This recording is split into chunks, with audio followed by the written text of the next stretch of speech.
Alors maintenant, nous allons chercher ce type d'information, le nombre de prospects qui n'ont pas été contactés. Alors ça veut dire quoi? Ça veut dire qu'en fait, on veut repérer ici, là il y a les prospects qui ont été appelés, et là il y a l'ensemble des prospects de la base de données. Voilà. Et donc il y a certains prospects qui n'ont pas été appelés, on aimerait bien les repérer. Donc pour ça, il faut qu'on utilise, et on n'a pas d'autre solution que d'utiliser lookup value. Je vous rappelle donc ce que va nous permettre de faire lookup value. Donc lookup value, en fait, ici, eh bien, il a besoin de 3 paramètres.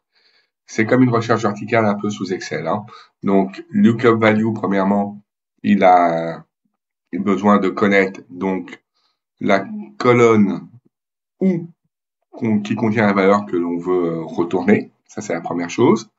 Deuxièmement, il va nous demander aussi donc de savoir avec quelle colonne ou quelle table est associée la valeur qu'on cherche. Et enfin, on va lui déterminer la valeur qu'on recherche. Donc pour ça, en fait, il faut que vous maîtrisiez donc un petit peu dans lookup value la façon de gérer cette problématique-là. Donc on y va et je vais vous expliquer ça. Donc en fait, c'est un peu plus compliqué que ça. Je vous montre. Donc ici, on va aller dans la table ici. Parce qu'en fait, il faut qu'on aille dans la table client et on va rajouter en fait une colonne ici. Et on va dire, bah, si lookup value trouve un résultat, et ben on dira que le client a été appelé. Et si lookup value trouve ne trouve pas le résultat ici au niveau du code prospect en correspondance avec la table prospect, ça veut dire que le prospect n'apparaît pas dans la table appel et que donc c'est un prospect qui n'a pas été appelé. Voilà. Donc pour ça, on va commencer peut-être par juste mettre un petit lookup value avec un petit if dedans. C'est-à-dire qu'on va lui dire égal if, et là on va faire notre lookup value, ou alors je vais peut-être commencer directement par lookup value et je rajouterai mon petit if après. Donc ici je vais faire lookup value. Donc en fait dans ce lookup value, je vous explique premièrement ce que je dois retrouver, parce que c'est ce que j'ai besoin de voir s'ils existent, c'est le code prospect dans appel. Donc je vais dans appel et je prends le code prospect. Voilà. Évidemment, vous allez voir, ça va vous paraître curieux, mais c'est par rapport à ça. Donc, ce que je recherche, donc la valeur que je voudrais retourner, c'est le code prospect qui est dans appel. Et il est dans quelle colonne de la table appel? Eh ben, il est dans la table, il est dans la colonne cause prospect aussi. Donc ici, ce que je mets encore une deuxième fois, c'est dans appel, je veux récupérer le code prospect. C'est ici que je vais le trouver. Voilà.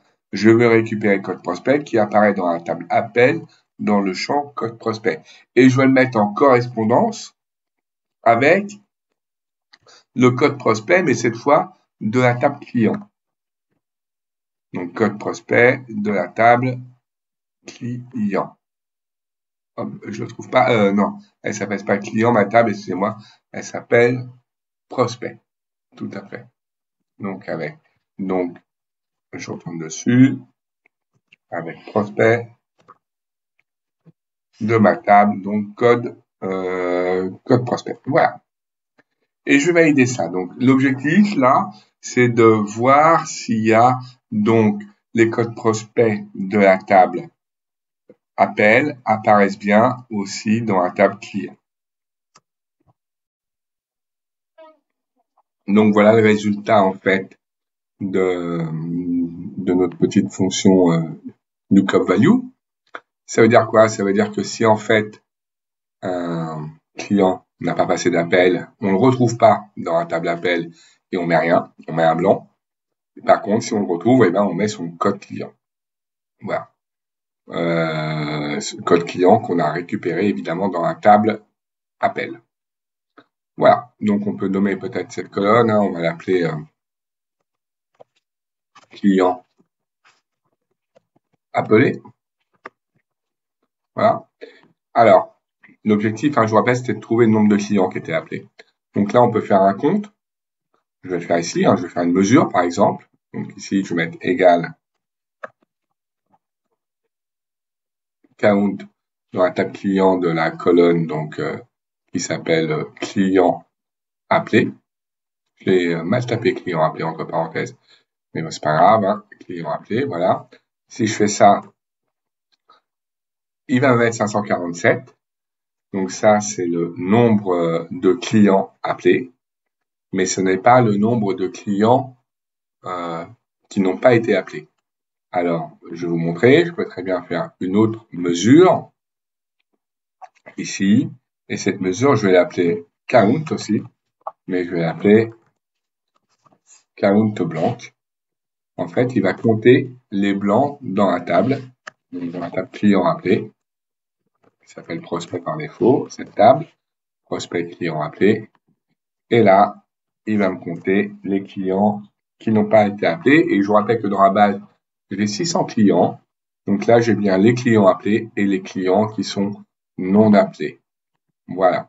Donc, ça répond à cette requête un peu complexe qui était de trouver, en fait, les clients qui n'avaient pas été appelés. Et je répète le principe. L'objectif, c'était de mettre en correspondance la table prospect et la table appel et de repérer dans la table prospect, d'indiquer dans la table prospect le code client s'il apparaissait aussi dans l'appel. Sinon, on ne le fait pas apparaître parce qu'il n'y a pas de correspondance possible. On peut après faire rapidement un petit graphique, par exemple, de ce résultat, des 53. Alors, on va passer par un petit graphique croisé dynamique. Donc là, je vais mettre sur une nouvelle feuille de calcul. Et là, par exemple, donc il m'a mis là, bon, pourquoi pas, mais j'aurais préféré qu'il me mette sur une nouvelle feuille. Bon, c'est pas grave. Je vais rester là. Et donc là, eh bien, je vais afficher en fait dans mon graphique ici, dans mon graphique, et je vais mettre ici donc, je vais par exemple trouver le nombre de clients qui n'a pas été appelé mais par région. Donc ici, je vais dans la table prospect, je vais mettre donc la région, et ici, je vais mettre la mesure 4 qui correspondait au nombre de clients non appelés. Voilà. Et là, on voit le nombre de clients qui n'a pas été appelé par région. Bon, en général, je vais vous l'agrandir un peu. On se rend compte, encore une fois, que principalement, c'est un peu lié au nombre de clients qu'on a dû appeler. Là, vous voyez, donc c'est en Ile-de-France où on a où on a le plus de clients qu'on n'a pas appelés. Je pourrais mettre celle-là en correspondance, par exemple, en faisant une liste des champs. Je pourrais rajouter tout de suite ceux qui ont été appelés. Comme ça nous permettrait d'avoir un petit peu, voilà, une évolution. C'est-à-dire que là, d'un côté, vous avez les clients en bleu non appelés et vous avez en orange les clients appelés. Voilà. Donc là, ça permet d'avoir un petit peu le nombre d'appels, les clients appelés, les clients non appelés par région. Alors, on pourrait faire énormément de mesures avec ça, de graphiques, mais c'était en tout cas pour vous montrer l'utilité d'avoir cette information qui était connaître le nombre de clients qui n'avaient pas été appelés. On pourrait très bien, allez, je le fais une dernière fois, ça peut être une information intéressante aussi. Je retourne dans la liste des champs et demander ça, mais les clients non appelés, mais bon, par région, ça me paraît pas mal, parce que en fait, je voulais faire par commercial, mais ça n'a aucun intérêt, puisque par commercial, par défaut, et on va le vérifier, les clients non appelés par commercial, ça n'a aucun intérêt. Il va mettre le total à chaque fois, et c'est logique, puisque si il n'a pas été appelé, c'est qu'il ne peut pas être en correspondance avec un commercial. Dans ces cas-là, le résultat ne veut rien dire du tout, puisqu'il me met l'intégralité des clients non appelés, il l'affecte à tous les commerciaux. Vous voyez? Donc faites attention aussi à votre analyse. Celle-là, elle n'a aucun intérêt, surtout elle est fausse, puisque je répète qu'il s'agit des clients non appelés. Et évidemment, s'ils ont été non appelés, ils n'ont aucune correspondance avec le commercial. Voilà, donc ça, c'était pour faire cette requête un petit peu compliquée, qui était de connaître le nombre de prospects qui n'ont pas été contactés. J'espère que vous avez compris et que ça vous sera utile. je reviens vers vous pour faire la dernière vidéo sur les analyses des abonnements souscrits. On va voir que c'est encore plus compliqué. À tout de suite. Merci.